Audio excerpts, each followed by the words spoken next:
In this tutorial, I will be showing how to use some of the basic tools in DrawPlus. When you first open DrawPlus, the Startup Wizard will pop up. From the Startup Wizard on the left here, you can start a new drawing or keyframe animation. From the middle is your history list of files you have opened recently, and if you hover over those, you can see a small thumbnail of what those are. Or you can go down and click on the Open button and browse anywhere you want to open a file that you've previously saved. On the right side here are various links to Serif information on DrawPlus. Here's an overview video, just quick start guides, working with layers and other information. In the bottom right hand corner is a workspace selector. What that does is it configures your workspace from some predefined settings that they have here. If we look to drawing mode, it sets up a lot of the panels on the right here for a drawing mode. There's one called Best of Both Worlds, which puts information on both sides. Or you can just go with your current workspace or a default workspace that you've saved previously. Also on the left, if you don't want the wizard to pop up, you just click down here and you will get the X, and the next time you start, the wizard will not show up. But if it doesn't show up, you ask, how are you going to start a file? Well, that's easy. You go up to the File menu item, and from there you can restart the wizard or start a new drawing, keyframe, animation, etc. from there. We're going to select Start a New Drawing, and once we do, it comes up with a page setup, and these are all predefined page sizes. I'm going to select Letter. Now over here on the right are some of the attributes for that. I can select portrait or landscape. I can adjust the size of the paper. I can change the units from pixels to inches to all sorts of information, all sorts of sizes here. So let's pick letter just for example. And now we have our letter size page here. The blue line surrounding this is the margin guide, and that's all it is a guide. It affects nothing except your viewing area here and shows you where the margin is.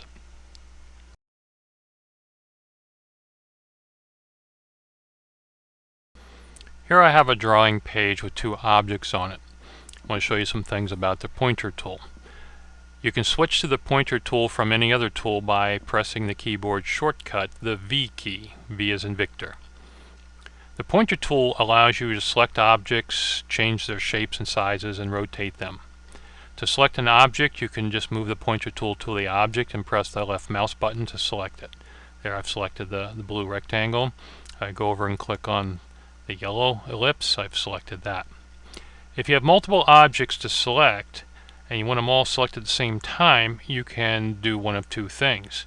You can either select the first object, hold down the Shift key, and then left click on the next object, and you've selected both objects. You can also just hold down the left mouse button where it's not on an object and drag it, and it will create a selection area. Now that selection area will select all objects which are wholly encompassed by that selection area. Here you see the blue rectangle is completely within the selection area, but the yellow ellipse is not. So when I let go of the left mouse button, only the blue rectangle is selected. If I make sure that both are in there, then they are both selected. Once you've selected multiple objects, you can group those objects permanently by clicking on the group button.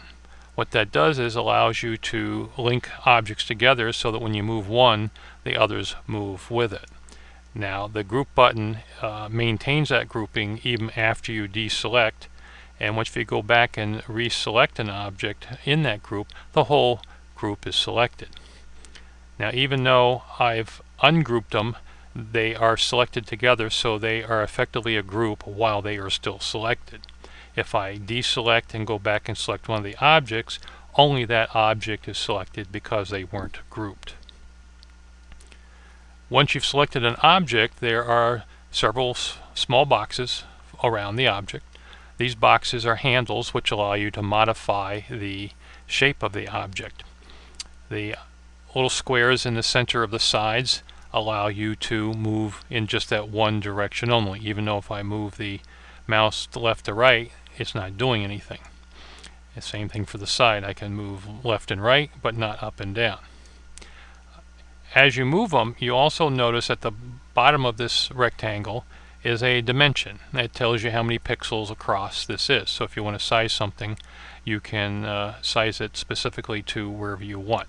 Now, using the mouse on the drawing, you can't always get exactly what you want. So what you do then is go down to the Transform tab, and in here it gives you the exact width, exact height, and you can set that any way you want over here. You can make it go higher or lower with the up down button. You can click the link key so that when you extend the width larger or smaller, that the height also proportionally changes, or you can keep them independent. You can also change the rotation angle by clicking on that button. You get a little slider and the object will rotate to the specific angle that you'd like it to be. Now, when you go into the corner and click and hold the left mouse button, you're moving both the height and the width, as you can see here as I move up and down, left and right, which I couldn't do with the ones in the center because those are only for the one direction. The corner one is for both directions. But now if I hold down the Shift key and left click on that, then both the height and the width will proportionally change at the same time.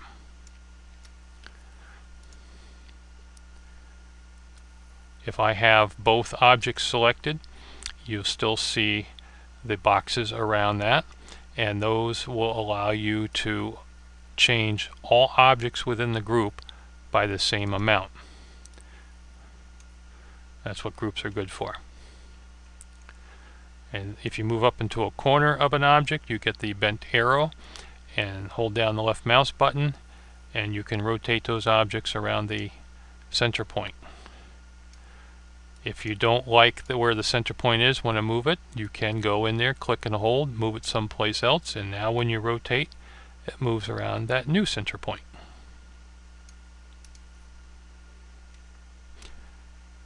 That's pretty much the pointer tool. Now, some of these tools on the side have multiple selections. You can click on this little arrow, and it shows you the other options here. You got the pointer tool and the rotate tool. Now, you don't always have to change those if you know the keyboard shortcuts. What you notice here for the rotate tool is R. So I'll leave the pointer tool up here, but I can switch to the rotate tool by pressing the R key, which I just did. And if you notice, the corners are now circles instead of squares for the pointer. If I hover over this center square, we notice we have a little bit different cursor. So if I hold down the left mouse button and drag it, you can see that it's changing the angle of the object there to make it more of a trapezoid. And the same thing for this side. I can do like so. But the corners are still just rotation. So that is the rotation tool. Now if I want to switch back to the pointer tool, I can go up and just click on the pointer tool, or I can press the V key, and now you can notice the corners are back to squares, and now it is back to a pointer tool, and I can size and move the object.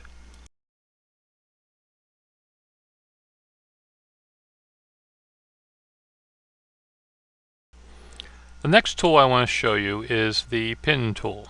The pin tool shortcut is P for pin. The straight line tool also shares a spot with that, but the straight line tool you can get with the backslash key. So the pin tool is an interesting tool in that it allows you to click, move, click, and it draws a line between those 2 points. Then you can move off to another point and click again and get another point. Now what it does also is instead of making a sharp angle here, it makes a curve, but that is controlled by these settings up here. These will give you a sharp corner, a smooth corner, a symmetrical corner, or just a smart corner. And I can keep clicking along, and I can make any shape I want by using this. Now if you notice, The last point I clicked has a red box around it, and the first one is a green box. So that's the beginning, that's the end. Now if I want to make this a closed shape, all I have to do then is go over and click on the first one, and now this is a closed shape. The other nice thing about this is I can go back and say I wanted to remove this point right here. I can select that point and click on it and it disappears. Or I can click on an area that didn't have one and add one in. I can go back and drag those around wherever I need to resize the shape, make it a different shape if I want. Now you're probably also noticing some extra handles on that. Alright, if you want to see what those are, you have to go to the node tool. Alright, and the node tool shortcut is the Z key. When you're in the node tool mode, you can see those handles, and what those handles allow you to do is, there's two of them, one on each side of this point, allows you to change the curvature of that curve to fit whatever you need. Now right now it's set on smooth. We can do sharp corners. If we do a sharp corner, you notice that this moves independently now of the other ones. They're totally independent. But if I put it back on smart corner, if I move one, the other one moves also. Now if I move this in and out, you can see where it's going to be by the blue line, and if I move it up and down, it's just the angle. I can go over this other side, I can move that curve out, or I can move it, move it in some.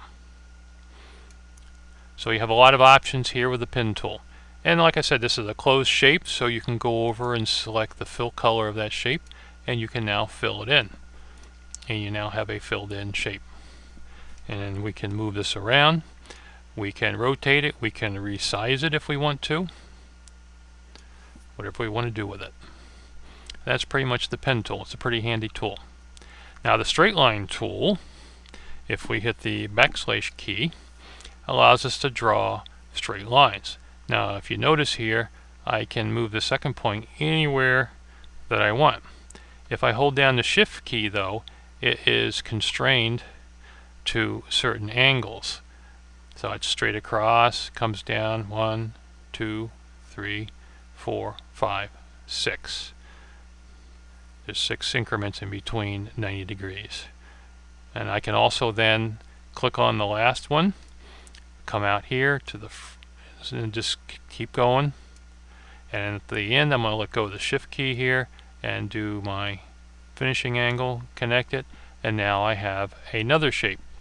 I'll go back to the the pointer tool, and there's my shape. I can select and fill that, and I've created a new shape with straight edges using the straight line tool.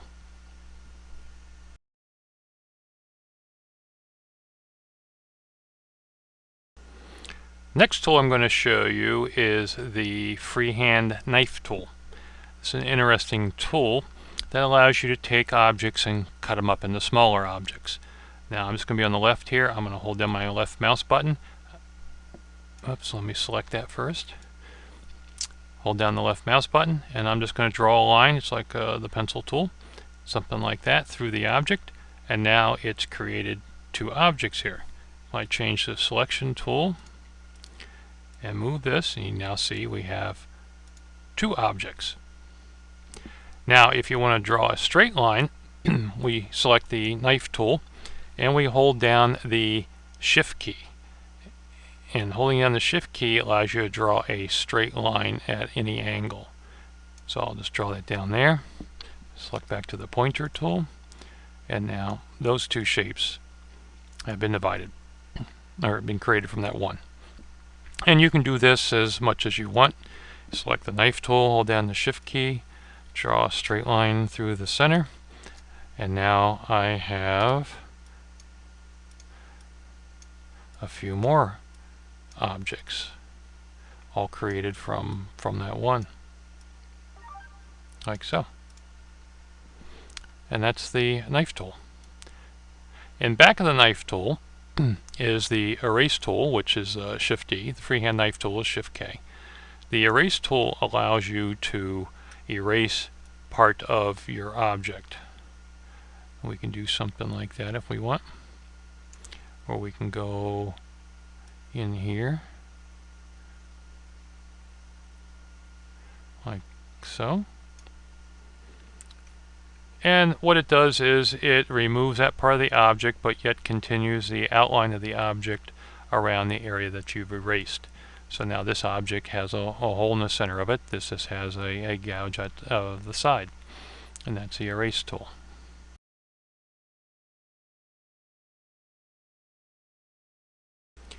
Another useful tool are the quick shape tools. Now the quick shapes over here, if you click on the arrow, there are many different quick shapes in there. Let's start with the quick rectangle.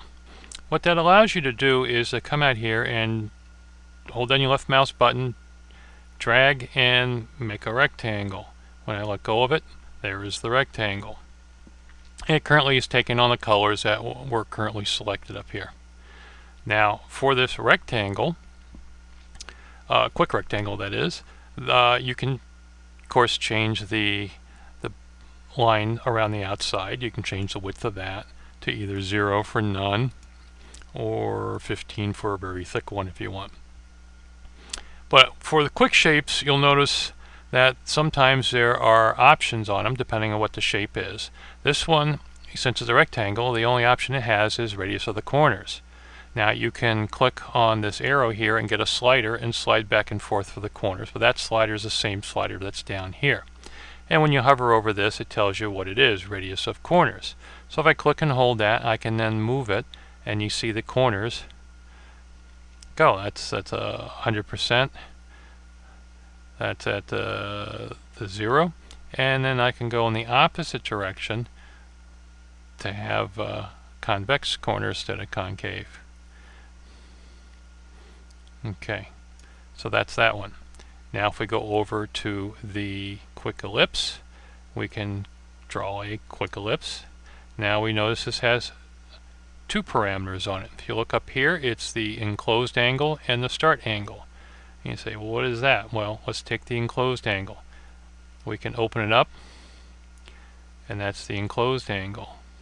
And the other one, of course, is the rotation of the whole unit. Now we have Pac-Man there.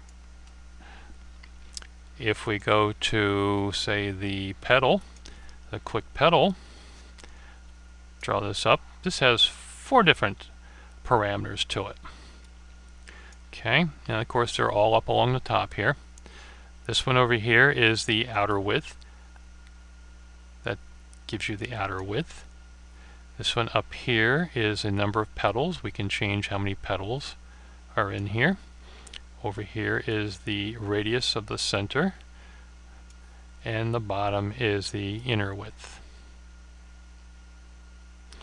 So using these quick shapes and the parameters available for them, we can create many different shapes. And then of course adding in the other tools like the pin tool, which is Shift K.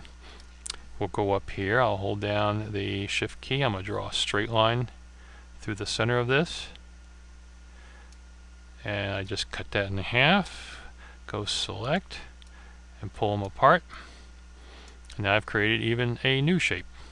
And I can sit there and rotate that, like so. Now, once you've modified a quick shape like this, it is no longer a quick shape. So those parameters that we had up there are gone. They only retain those while they're still a quick shape.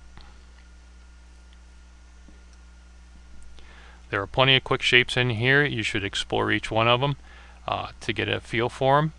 There's the spiral. Okay, let's get rid of some of these others, make some room. And then we'll take this spiral down here.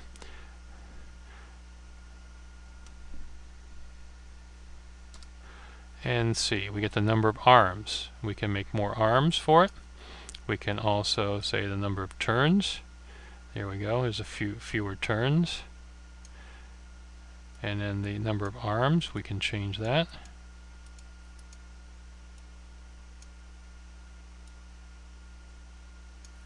And what we want to do here is make it bigger so we can see. There we go. You can see it better. So now we got 4 arms on there, as we can see right here. And of course we can use the slider up here to change the arms also. It looks like it goes up to 5 arms max on that. And then the number of turns, you can, how many turns do you want it to have, so you can make it go no turns, or you can turn it as much or as little as you want. Of course, as you change the line width on it, that makes a difference to it also. Lots of quick shapes out here, a lot of different features on each one of them. Quick moon.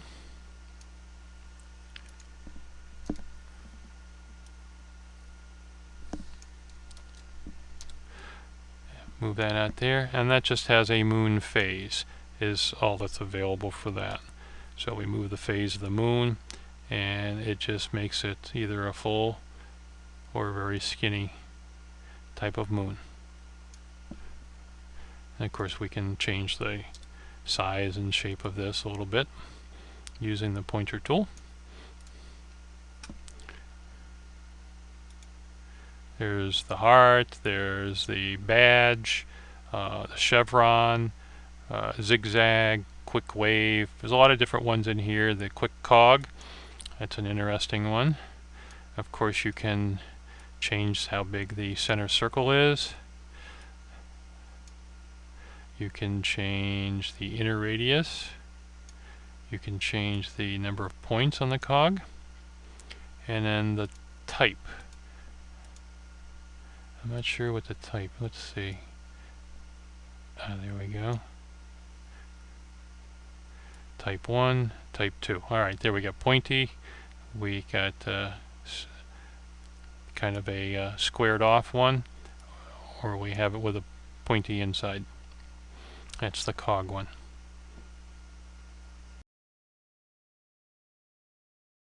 Well, I hope that has been informative and helpful. I've covered some of the basic tools in DrawPlus. There are a lot of other features and tools I did not cover. The best thing to do is to try each one of them, see what they do, get a feel for them, check out some of the Serif help files and information, and play with it some and have fun.